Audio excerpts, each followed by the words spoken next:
Welcome back to my tier list series, and today we are on to Doctor Who Series 2 from 2006, even though the Earth-based episodes take place in 2007.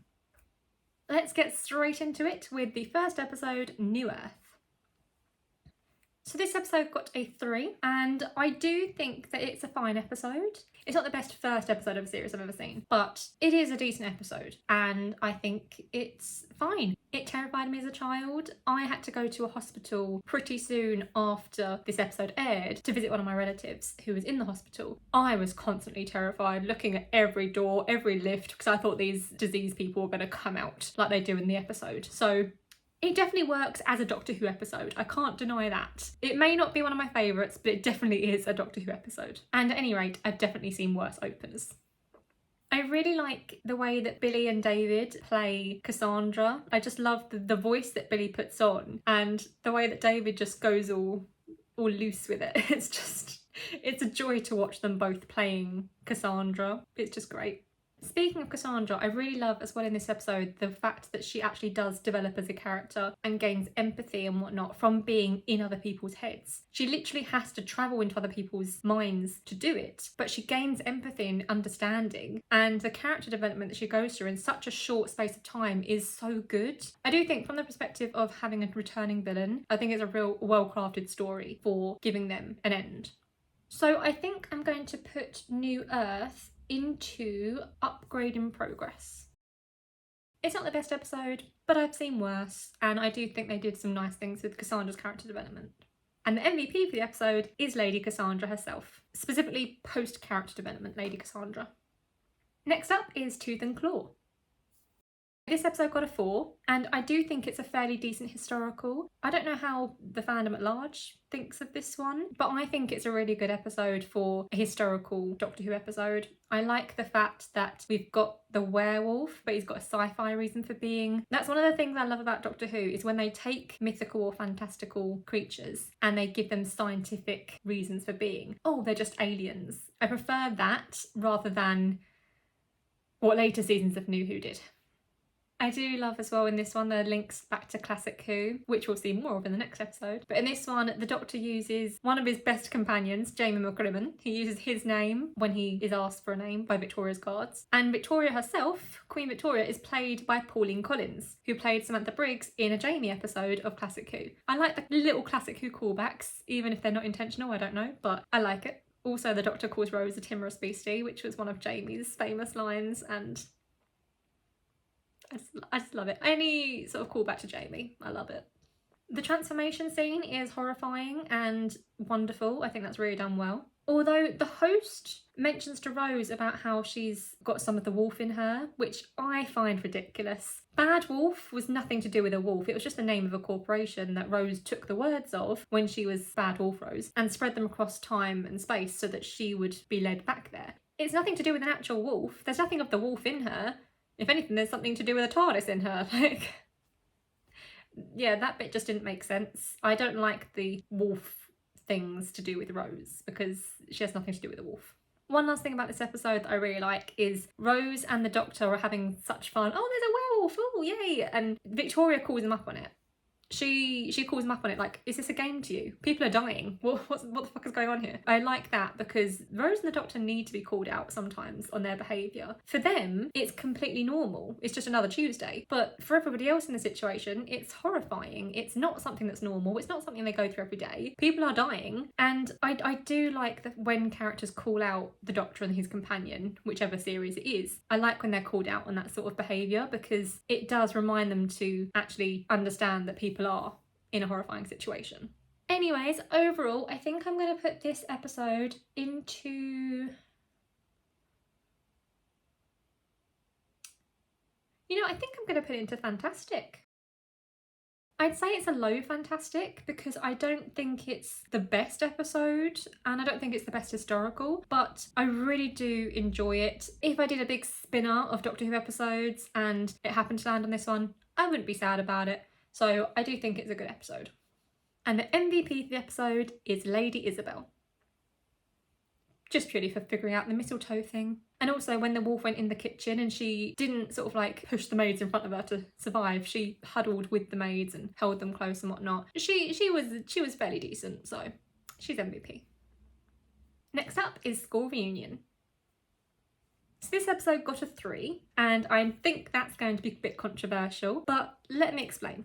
Yes, it brings back Sarah Jane Smith, one of the fan favourite companions from the classic era. Again, linking the classic era into the new era, which I appreciate. I like that. However, if you took Sarah Jane out of the equation, the episode's just a basic Doctor Who episode. There's nothing brilliant to it. It's just a basic episode. And that's not a bad thing. A basic Doctor Who episode is still good, still appreciated. But I'm just saying that I think that people have the nostalgia goggles on and just love it because Sarah Jane's in it and not for what it actually is. So I'm rating this based on what it actually is, and for me that's a 3.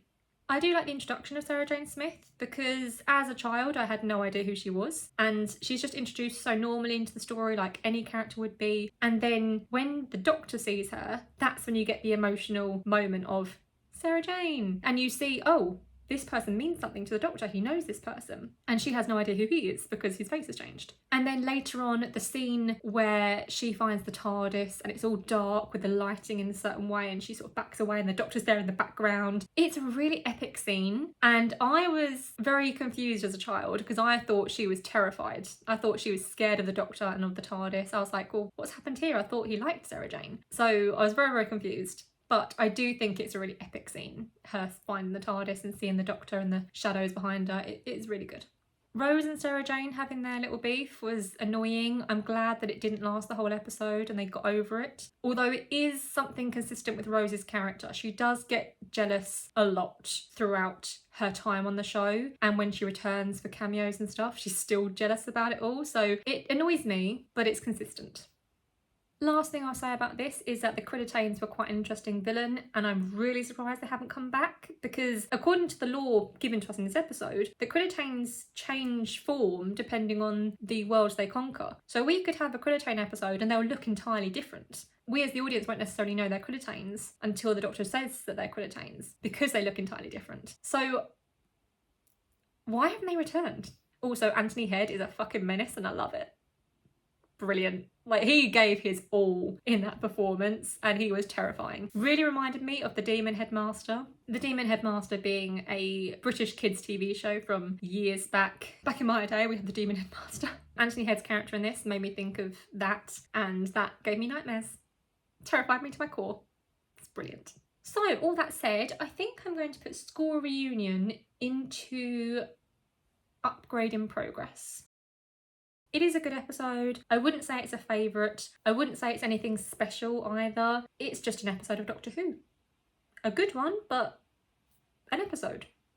And the MVP of the episode is K9 Mark III.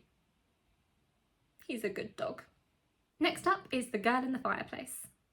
So this episode got a 4. I do love the timey-wimey aspect of this story. I think it's really interesting how time has been used in the story to progress the plot. I also think it's a great cold open as well. The cold open for School Reunion was horrifying, where you literally had a child being eaten by their teacher. In this one, it just sets the story immediately. It shows that this character knows the Doctor and something's happening that they're all running from. Basically, it's the end of the episode and it all just leads up to that. I think it's really great. I also like how Moffat wrote Rose and Mickey having a decent relationship in this one. There was no annoyances. Rose in the last episode asked Sarah Jane to join them. Sarah Jane said no, and then Mickey said, "Can I come?" And Rose went, "Ugh," to the Doctor. She does not deserve to have any kind of boyfriend if that's how she treats them, honestly. But in this episode, at least Moffat writes them to have a semi-decent relationship where they're actually nice to each other. So that's something I appreciated. Although I do hate the Moffatism of the Doctor snogging someone. Like, why did he snog Renette? Why? The kiss in The Parting of the Ways could make sense. But in this episode, the Doctor kisses Renette. Well, technically Renette kisses him. But why? I'm sorry, I had imaginary friends as a child, but I don't fantasise about meeting them as a grown-up and making out with them. That'd be really weird and creepy. That's not something that people do. Is that what people do? I don't do that. I've never done that. I wouldn't do that if my imaginary friend was alive and real. I'd freak the fuck out is what I'd do. But yeah, I just don't like that whole make out scene. It doesn't make sense. And the whole love story in this episode, I'll get into in another video, because I don't like love stories with the Doctor that are so very quick and nonsensical. It doesn't make sense. It doesn't work. I'm sorry. That's why this isn't a 5, because the love story between the Doctor and Renette, the snogging, all that, it just doesn't work for me. So it's not a 5 because of that reason. Like, I don't like it that much. I think it's a really brilliant episode. It's a really strong episode, but all of that stuff lets it down for me. If Renette was just fascinated by him, fair enough. But she's not. She's basically in love with the man. And she met him for the first time when she was about 8. And then she didn't see him again until she was, I'm going to guess, probably a late teenager was supposed to be the age that she was supposed to be. But yeah, it doesn't work for me. What does work for me though is the costumes. The costumes are glorious. I don't know why I haven't mentioned that already. If you have watched my Classic Who tier list, you know I love the BBC costume department. They're always fabulous. I love costumes in these period drama pieces because, my word, they're fantastic. Also the dialogue. The way that Moffat wrote for Renette and the period characters, and the way that these actors performed those roles, was really well done, because it does feel different from the way that Rose and Mickey speak. So Renette felt like a character from that time period, and Rose and Mickey felt like they were out of place whenever they were sort of interacting with her. It worked really well for me. Although, having said that, Renette addressing the court at the end of the episode instead of the king or queen doing it was bizarre. She was the official mistress of the king, sure, but that doesn't mean that she's the one who gets to give the big speeches. The king would have to do that, or the queen even, not Renette. I don't get that. There's more I can say about it, but I'm probably going to be doing a deep dive into this episode at a later date, so for now I'm just going to tier list it, and The Girl in the Fireplace is going to go into...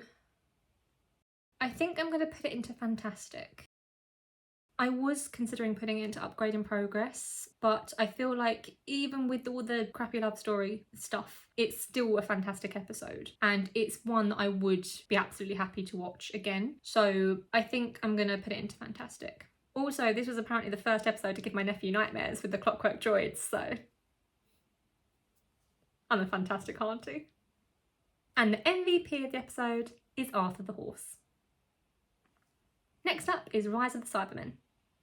This episode got a 4, and I do think this two-parter is a great way to reintroduce the Cybermen. I like the fact that for new fans of the show, you get an introduction to the Cybermen that is completely from the start, and for Classic Who fans, you get the Cybermen reintroduced, but it's an alternate version of them from a different universe. So it's not messing with the history of Mondas and Telos and all of that. It's a different universe, it's a different take on the Cybermen, and it doesn't mess with anything in the main universe. Not yet, anyway. John Lumick is a fantastic villain because he is a true villain. He is selfish to his core. He says that he has the right of any man to survive, but he's taking away that right from everybody else in order to do that. And also, he doesn't need to do what he's doing to the whole world. He doesn't need to turn everyone into Cybermen. I don't understand why he didn't just become a Cyberman himself and leave everybody else as they are. Why did he feel a need to change the whole world? Experimenting on people to create a Cyberman form that works and lasts, I understand that. I don't agree with it, obviously, but from a villain perspective, I understand why he would do that. I don't understand why he would seek to convert the whole world.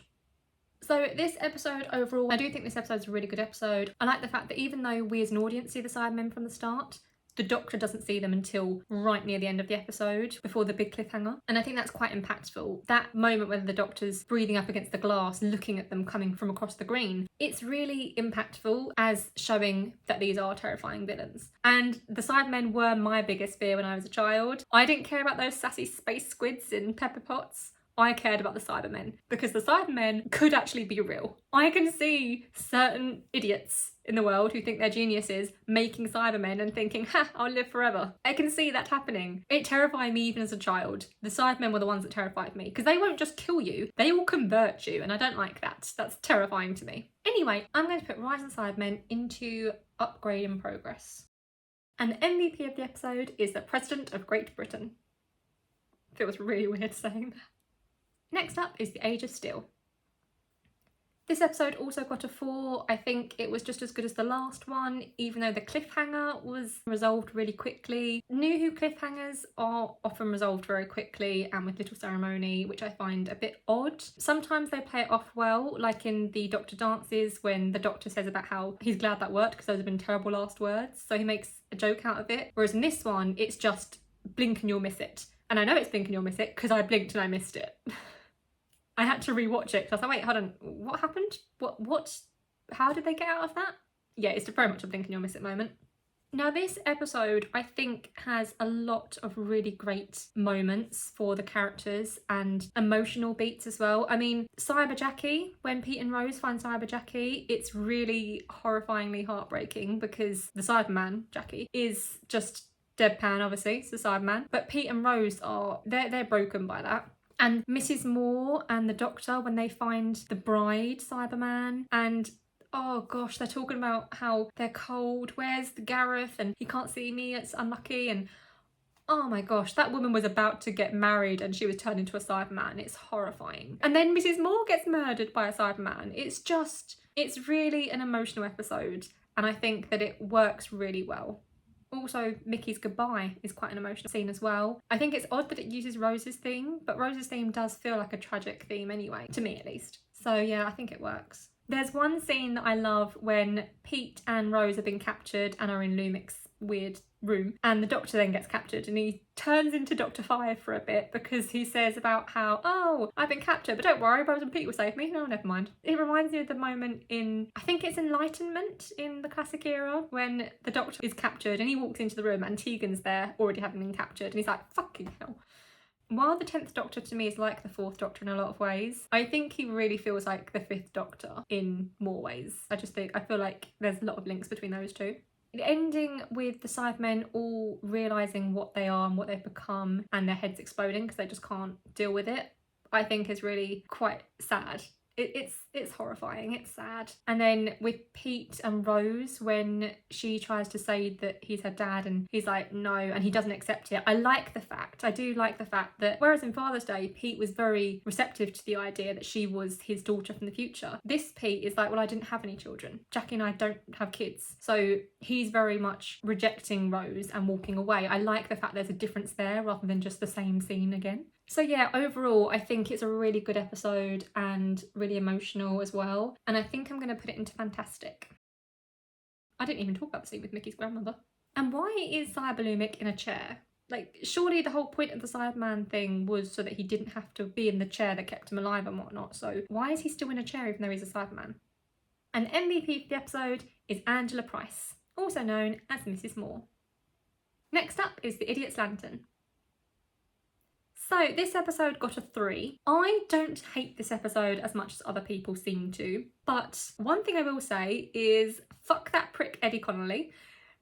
He can go straight to hell, do not pass go, do not collect 200 quid. The actor who plays him is fabulous in the role. This is nothing against him. I think he plays it really well. He makes me hate that character, but I do hate the character. That guy can go fuck off. It was terrific acting, but I hate the character. And I hate the ending. What the fuck is that ending? Rose telling the child to go back to his abusive father and forgive him, even though he hasn't apologised for his actions. He hasn't said sorry. He hasn't made up for it. And the kid is supposed to just go and say, oh, Dad, I forgive you, even though he hasn't even asked for forgiveness. Fuck that. I don't understand what the point was in the writing of that. That was really stupid. That was really fucking stupid. One thing that I know a lot of people get annoyed about is the hungry woman, the woman on the TV, The Wire. When I was young, I didn't really care about it. But as an adult, rewatching the episode, when it got to her constantly saying, hungry, I just went, we get it, bitch. You're hungry. Shut up. We'll get you some food. Jeez. I mean, it is a bit repetitive. It does go on. My last thing to say about this episode is a prediction, because Peter Capaldi has set a precedent for someone who is in both Torchwood and Doctor Who as different characters playing the Doctor in the future. And in this episode, we see a child actor who is in this episode as probably an unnamed child, and she's in Torchwood as the main child by the name of Jasmine in the fairy episode, and I predict she will be a Doctor in the future. Peter Capaldi has set a precedent now. It has to happen, okay? She is the next Doctor. She must be an adult by now, right? I must have been about the same age as her when that episode aired, so she must be my age by now. She's ready to be the Doctor now. Anyways, I'm going to put this episode into Wibbly Wobbly. Look, I don't hate or even dislike this episode. I just don't love it, and I could do without it. Especially the ending, the stupid ending. I mean, seriously, why does the dad need comforting? What about the mother who has just survived an abusive arsehole for years on end? Shouldn't the son go and stand by his mother? What? Why go after the father? I'll forever hate the ending of this episode. Would you not stand abusive arseholes in this household? No. So yeah, I think Wibbly Wobbly is a decent place for it because the ending. It's an alright episode and it would have been an upgrade in progress, but the ending is the thing that pissed me off the most, and that's puts it in Wibbly Wobbly. And the MVP of the episode is Rita Connolly. Next up is The Impossible Planet. So this episode got a 5, and here's the thing, even though I'm a big Doctor Who fan, I'm really not a sci-fi girly, okay? I'm really not a sci-fi girly at all. I'm actually much more interested in historical fiction and fantasy, but this episode was fucking epic. It's a brilliant episode, it's a brilliant two-parter, and as much as I don't like strict sci-fi, and I don't really like the space station themed episodes, I can't deny this is awesome. The Ood are amazing, the whole look of them, the design was great in general, but the way the design was implemented and actually created, my goodness. The people who make all the prosthetics and stuff are just fantastic at what they do. There's not really much I can say about this episode in general. I think I'll probably say most of it in the next one. But I do want to say that Danny calling himself the ethics committee is a bit fucking rich, considering he's basically just an overseer of slaves. And I do like the fact that Rose calls them out on the slavery, because the Doctor doesn't fucking do it. The Doctor doesn't care about the Ood being enslaved until when Donna makes him care in the Planet of the Ood. I think the Doctor even admits in that episode that he didn't really think about it before. But Rose instantly calling out this bullshit. I appreciate that. Anyway, this episode is going to go into... Okay, here's the thing. So this episode, this two-parter, is fabulous. But I often forget that it exists until I see it again. Then I'm like, oh, why this one? So there's two places I could put it. Because I could put it into Doctor Who, because it's not one that I think about. If you asked me to name episodes of Series 2, I probably wouldn't remember to name this one or the next one. However, it is so brilliant. So the other place I could put it is the place I'm gonna put it, which is NewWho. It sets up the Ood, it has such a great cliffhanger, and the cliffhanger's not resolved instantly, and it's just... It's a really good, terrifying episode, which I love. And the MVP of the episode is Scooty Minister. Next up is the Satan Pit. So this episode also got a 5. It's just as brilliant as the last one. I love that the resolution to the cliffhanger wasn't instantaneous. I love the way the story developed. I love the twist at the end with Toby and the Beast's mind still being in him. It was really well done. For the time, I think the visual effects of the Beast himself is fine. I think the hologram version of him from the last episode was the weird one for me. Seeing him in the scenes with the Doctor, I think he was fine. There's a lot of really good moments with the characters in this one, like Ida telling the Doctor that she doesn't want to die alone, and Captain Zack saying that he's not going to lose anyone else. Like, he's lost so many crew members already, he's not going to lose anyone else, so he just knocks Rose out and takes her because he's like, I don't care, no one else is dying on my ship, we're going. So I do really like that. There's also the moment with the Doctor when he's descending into the cave and he says about what to tell Rose, and then he goes, oh, she knows. It's great because it does link into the end of the series, but at the same time, I feel like the Doctor needed to go on a journey to learn to actually say he loves someone, even if it's just platonic love. And I know that it's hard for him after the Time War and having lost so many people during that, but I feel like that's something that NewWho missed out on in the first few seasons. I feel like that's a journey the Doctor could have taken, just learning to actually be comfortable sharing his emotions. And I know that that's something in the newer series that was intended, but it doesn't work in the new series for me. You can't just skip therapy like that. That's not how character development works. So I think it would have been better in these series where we see moments like that, with the Doctor saying, tell Rose, oh, she knows. And then him not being able to say I love you on the beach, and him not saying it in Journey's End either. Like, I think that moments like that would have been brilliant setup for Doctor 11 to have that sort of arc alongside everything else where he learns to actually emote and say that he loves people. I mean, imagine him with Amy and Rory, who are his family in a way, because they're River's parents. Imagine him saying to them that he loves them. I just think that would have been a nice story arc for the Doctor himself.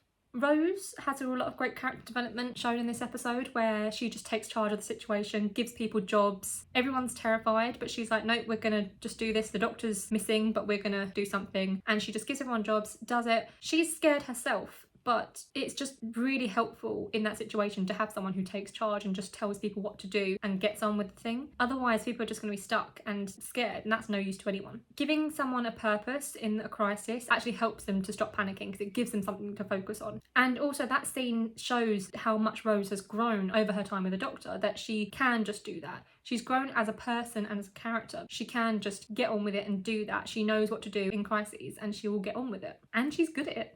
The last thing I'll say is that the Ood at the end, when they're all clutching each other, terrified as everything goes wrong, it's a really sad scene. They don't deserve that. The Ood don't deserve that at all. They were innocent. The Beast took over them. They were innocent, and it's really sad to see them all like that. They were a used and abused species. I'm glad that they're no longer like that in NewWho, but it took too long to get there. Anyway, overall, I do love the episode, and the Satan Pit is going to go into UEU next to the Impossible Planet. And the MVP for the episode is Acting Captain Zachary Crossflame. Next up is Love and Monsters. Okay, so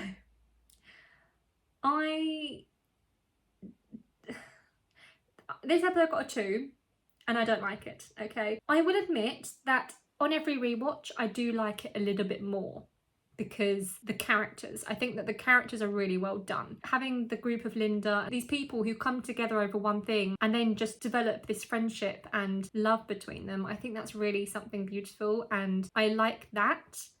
But then Peter Kay's character comes in, and then he's a big Absorbaloff and running in a loincloth down the street in broad daylight.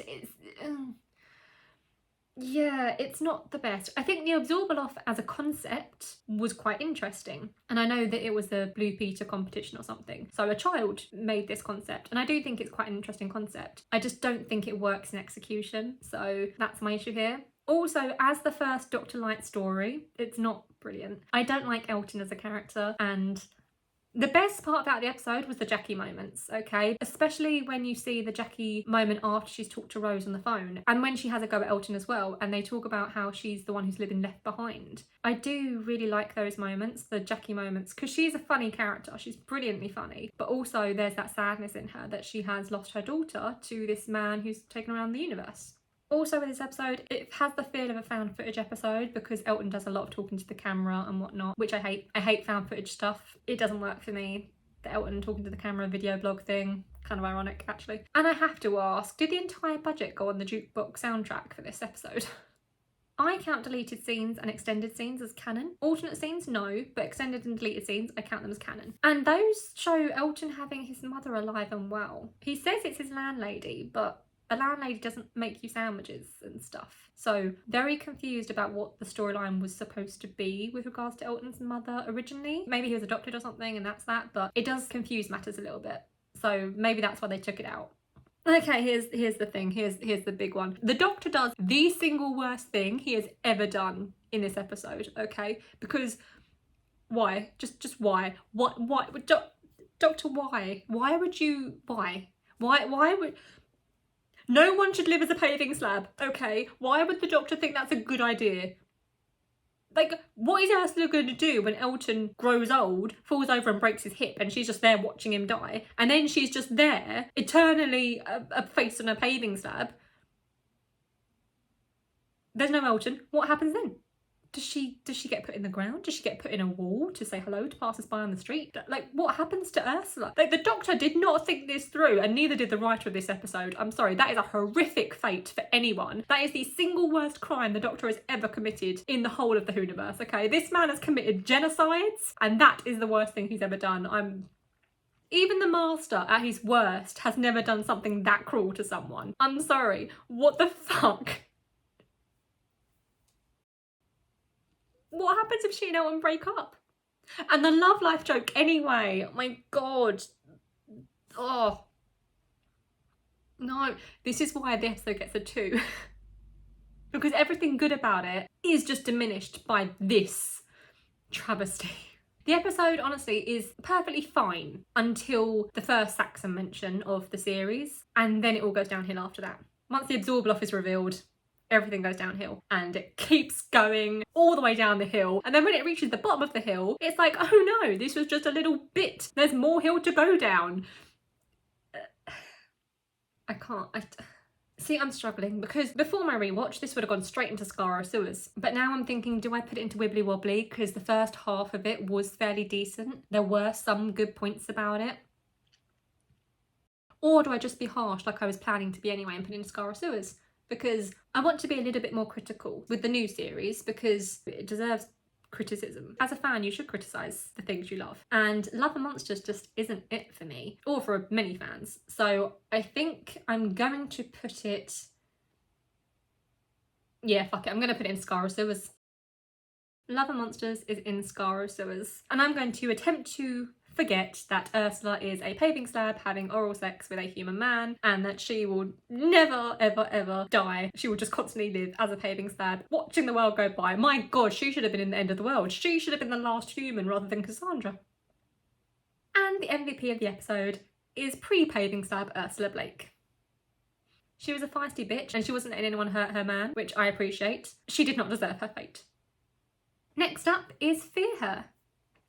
This episode also got a 2, and I don't hate it as much as the rest of the fandom does. I think it's perfectly fine. My issue is with the abusive storyline. 2 abusive parent storylines in one series is a bit much, I think, and neither of them really do it well. So yeah, that's my issue with this one, which is why it got the 2. One thing I like about this episode is that it's as Dr. Light as Father's Day was in series 1. So in the climax episode, Rose is the one who has to deal with everything herself. And I do like when the companions get the chance to shine and are forced into the situation where they have to fix the problem and save the Doctor. But the abuse thing just doesn't work for me. I don't really like it. And I don't think the child actor for the main part did all that well. It could have just been the way the directors told her to be, but yeah, I just didn't vibe with it or buy it really. I do actually have a rewrite of Fear Her, which I was going to go into, but it's a bit long, so I feel like I will not bother. I could discuss that in a future video, but I do think there is a way to make this story better. I just didn't like this one. However, I will say that this is an episode that I do regularly forget exists, maybe for the better. So I'm going to put this one into Doctor Who. And the MVP for the episode is, of course, Kel from the Council. Seriously, I love Kel. One of the best characters in NewWho, seriously. I wish Chloe and her mum lived in a council house so that when Kel was talking about Rose taking a council axe from a council van and digging up in council road and reporting her to the council, he could then moan at her again because she's then hacking away at a door in a council house. It would have been brilliant.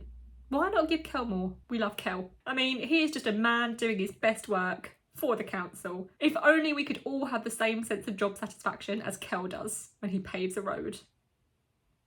Kel is a legend. Next up is Army of Ghosts. So this one got a 5.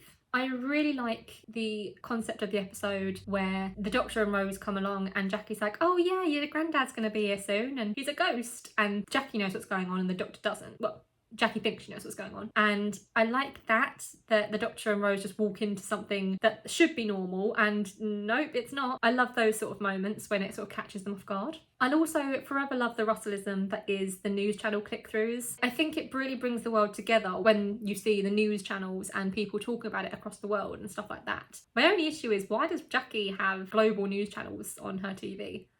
My headcanon is that back in series 1, when the Doctor first flipped through the news channels in Aliens of London, he sonicked the TV to like give her a boost or something, so she gets like free Sky or something and global channels. That's my headcanon, because I don't know how else it would work. I like the way that you see Torchwood slowly being taken over by these cyber-controlled people throughout the episode. I think that's really nicely placed. The little bits of them being taken over and going to work for the Cybermen.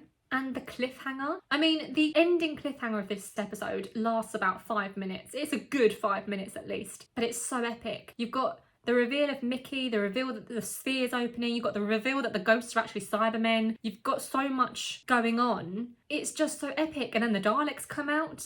Oh, it's really, really good. So I think I'm going to put Army of Ghosts into Fantastic. I think it's a solid episode of Doctor Who and a great start to the finale. And the MVP of the episode is Adeola Ashodi. Next up is Doomsday. This one also got a 5 and broke the hearts of the nation when it aired, including mine. I loved Rose as a child, absolutely loved her. So seeing her leave and seeing it in a way that was so teary and heartbreaking was really sad. Broke everyone's hearts.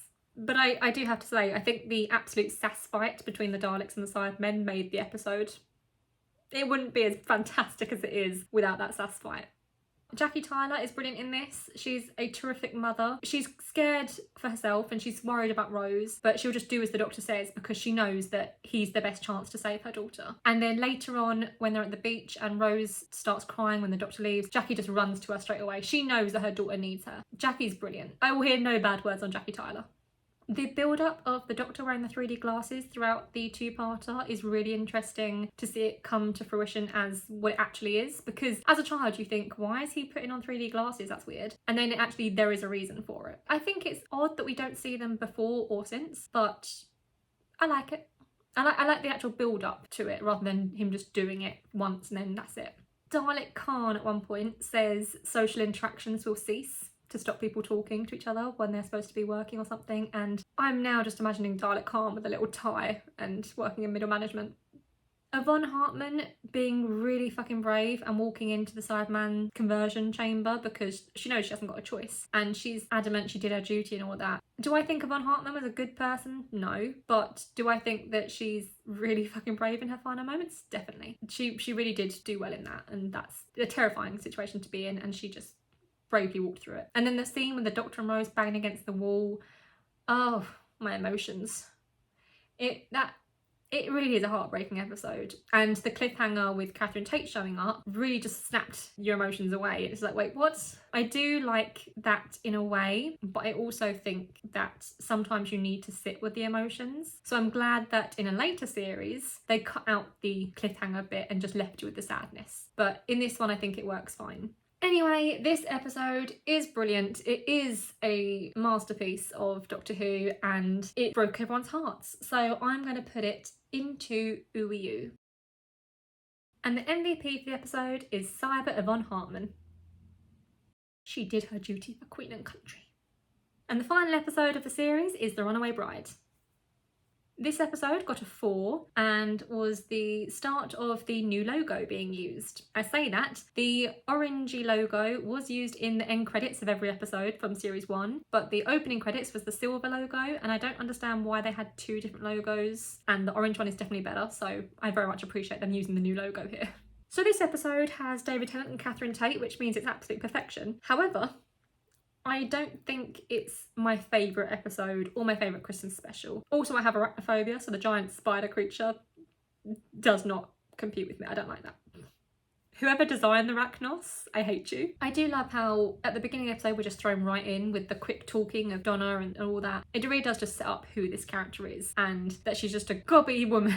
She's just really gobby and I love it. Catherine Tate as Donna was brilliant, and I'm really glad that she came back in series 4, and I'm also glad that she developed as a character between this one and series 4. Catherine Tate is brilliant though. She's an excellent comedian, but even the start of this episode shows how good she is at dramatic acting as well. She's not just a comedian, she's also very good at drama. It's just that she shines in comedy, and that's where we know her from. But she is terrific at all of it.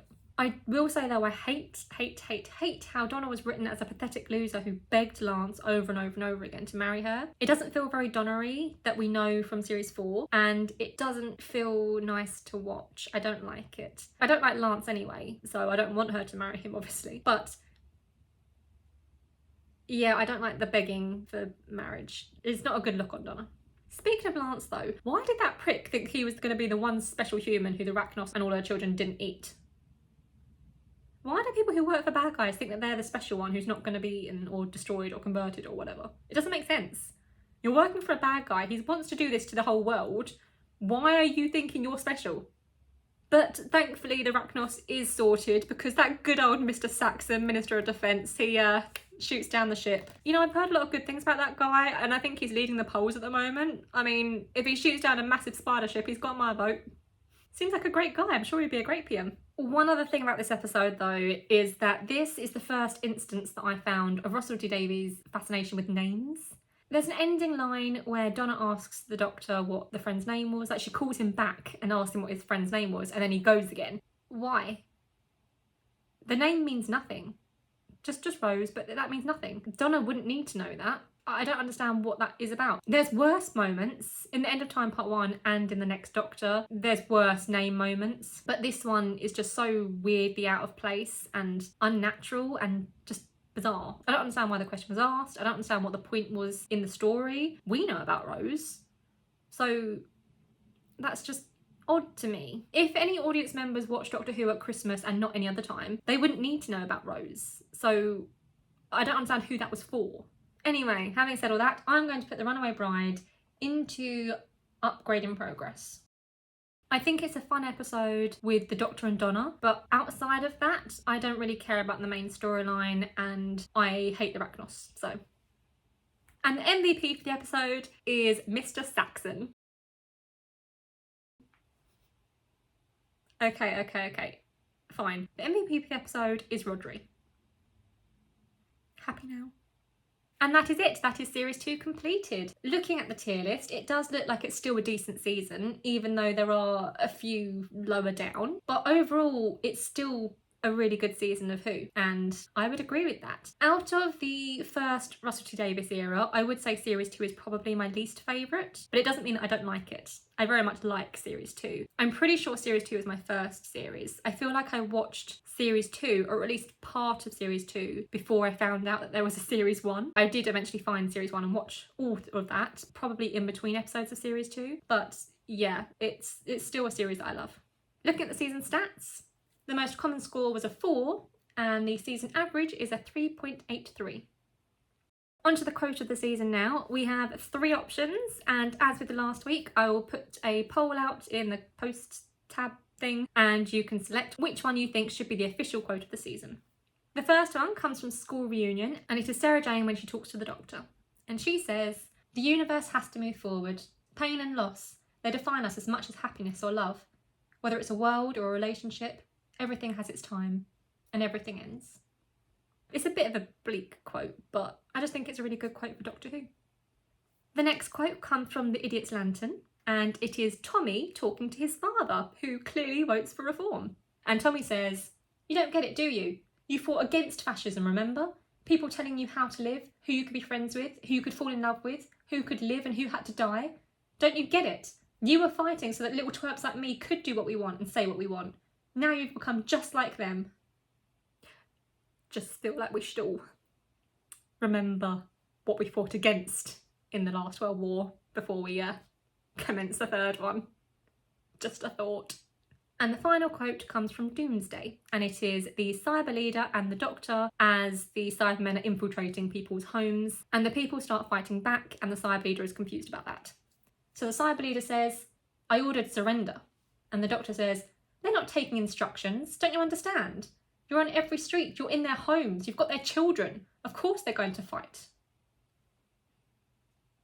The moral of the story is, if you oppress a population, they're going to fight back. Don't be surprised that people are going to fight back when you start hurting people's children. And that's the selection of quotes for the season, so pick which one you think should be the official quote of the season in the poll, and yeah, that'll be the quote. But that's all of series 2 done, and as I say, I do like this season regardless of the fact that some of them are a bit lower down than others, but it does have some bangers in there as well, like every season of Doctor Who does, for a time. Join me next week when we talk about one of my favourite seasons in series 3.